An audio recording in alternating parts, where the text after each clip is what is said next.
et à tous, bienvenue dans ce nouveau numéro des Vendredis d'Histoire où j'ai décidé de vous lire Le lutin bon à rien, de et illustré par Nob et édité par Glénat chez Petit Glénat dans la collection Vitamine. Alors à votre avis, pourquoi ce lutin est bon à rien? Il n'y a qu'un seul moyen de le savoir, c'est d'écouter l'histoire. Les lutins ne sont pas connus pour être de grands farfelus. Leur truc c'est le travail. Coucher tard, lever tôt, rhume ou mal au dos, pas de repos, tous au boulot. Noël Bourg. Ils ne sont pas là pour s'amuser. Il y a des tonnes de jouets à fabriquer pour les enfants du monde entier. Le patron ne plaisante pas avec les délais. Pas question de rater la tournée. Direction, entrée de service. J'ai bien connu un lutin pourtant qui était plutôt du genre... Comment vous dire? Rêveur, paresseux, lent, distrait, nonchalant, mou, flemmard, flâneur, décourageant, bref, plus ou moins bon à rien. Il était né avec un poil dans la main, ou même 2 ou 3 je crois bien. À part la télé, il ne s'intéressait pas à grand chose. Ça rendait ses parents très moroses. Il s'inquiétait pour son avenir, car ses notes allaient de pire en pire. À l'école des lutins, il avait reçu un prix, celui du bonnet d'âne à vie. À l'usine de jouets, pas facile de lui trouver une spécialité, car c'est en laissant les autres en paix qu'il se rendait le plus utile. Ce qu'il faisait d'ailleurs assez souvent.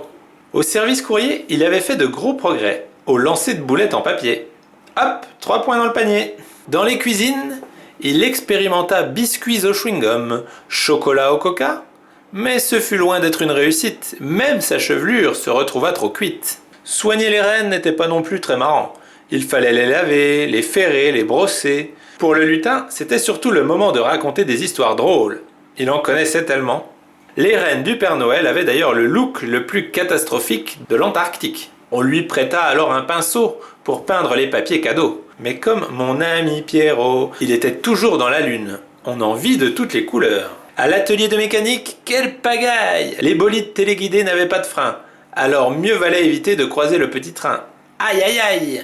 Cette dernière bêtise fut fatale. Quand le grand patron, lassé de ce carnaval, exigea le nom du fautif, celui-ci répondit « Poil au pif !» Ça ne pouvait pas tomber plus mal. Les colères du patron étant légendaires, on se cacha. Seul le bon à rien courageusement s'avança. « Je ne comprends pas, Noël c'est la joie, mais tes lutins ne s'amusent pas, ils ont peur.